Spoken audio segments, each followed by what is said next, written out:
Of what use is a philosopher who doesn't hurt anybody's feelings? Diogenes. 10 things you don't want to know about yourself. Number 1, you're an animal. You're a naked ape. You're blood and bones with improbable opposable thumbs. You were born from the womb and you will one day be food for worms. In your short life you will piss and shit and bleed. You will rage and cry and sleep. You'll go through all the profane motions of being a mortal mammal railing against an amoral universe. Embrace the humility. Prime the primal. Honor the mortality. Number 2, you are fallible. You are terribly imperfect. Moreover, you are mistaken about a great many things, most of which you will probably never admit to yourself, because admitting you are wrong is one of the most difficult things a human being can do. You are more wrong about things than you can possibly imagine, and yet you insist. You force your wrongness. You pigeonhole it.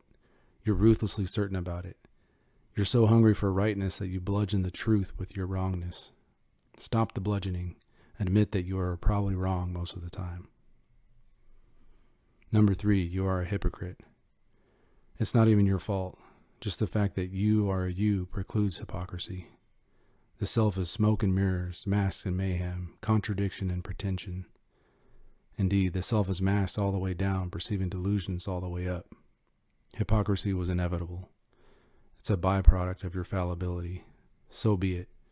Transform it into art. Number 4, you will fail. Failure is a given when you're a fallible, hypocritical, imperfect animal going through the motions of living in an uncertain universe. When it comes to failure, there is always a deeper abyss. Defeat, hard luck, and utter collapse are always just around the corner. Disappointment is accomplishment's kissing cousin. Tragedy is triumph's red-headed stepchild. Today's achievement could very well be tomorrow's tripwire. So be it. Use it all as a sharpening stone. Number 5, you are never not broken. Wholeness does not imply perfection. It infers embracing brokenness as an essential part of being human. There is never a state in which you are not broken. You're constantly in a state of repair. You're a broken heart going through the motions of breaking apart and coming back together again. This also applies to the mind, body, and soul. Your wound may or may not become a sacred wound. All you can do is hurt, heal, and hope. Hurt, heal, and hope. From fragility to robustness to antifragility, you will always be in a state of falling apart and coming back together again. Embrace it. Number 6, you have a dark side. Becoming aware of your dark side is giving yourself permission to shine your black light into the blinding light of cultural conditioning. An empowered dark side balances out the equation of the human condition.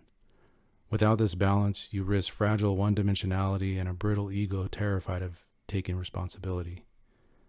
You cannot fully know yourself without knowing your dark side and embracing your shadow. Such wholeness breeds wisdom and the ability to experience the full range of what it means to be human. Number 7, your beliefs are a trap. Your beliefs are incredibly restricting. You've been indoctrinated to think that you need to believe.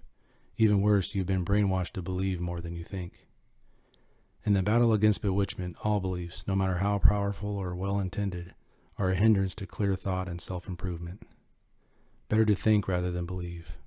Thinking that something might be true allows for error, fallibility, and wrongness. Believing that something is certainly true cuts you off from other possibilities. Belief is all or nothing, predicated upon faith despite facts or evidence, while thought is open-ended, taking beliefs, facts, and evidence into deep consideration, and then using probability and validity to discover the truth. Number 8, you are culturally conditioned. You're programmed to think a certain way. This program has propped up a particular worldview that may or may not be true. It might not even be healthy. The identity tied up in your worldview is an abstraction of an abstraction, a story within a story that you've convinced yourself is true. But you have the power to reprogram your programming. The key is to become aware of your conditioning and then recondition the conditioning in accordance with reality. We each have our own Plato's cave to navigate. The extent to which you become aware of your own cave will be the extent of your flexibility, open-mindedness, and personal freedom. Number 9, you know less than you think.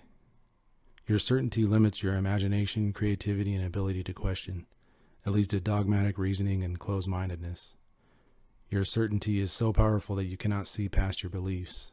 Hung up on what you've found, you have given up the search for what could be found. Your certainty has led you to a dead end. You're stuck, and the only way out is to question what you think you know. Keep things in perspective by accepting that you know less than you think you do, and keep questioning. Don't give up the truth quest for the truth. Number 10, your life is terribly inconsequential. Your life is a flash in the pan. It's dust in the cosmic wind. It's an insignificant spark in an unfathomably dark, unforgiving, and endless universe. But it is a spark. What you do won't matter in the grand scheme of things, but it's very important that you do it. Why? Because you are the universe becoming aware of itself. You're an awareness machine in an otherwise unaware cosmos. You are a purpose generator in a purposeless void.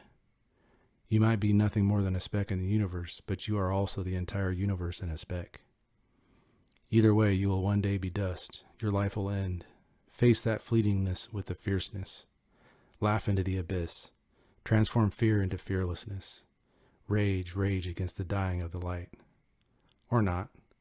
None of it will matter in the end. There's no way to avoid being the butt end of the cosmic joke. It's all laughable. So you might as well have a laugh.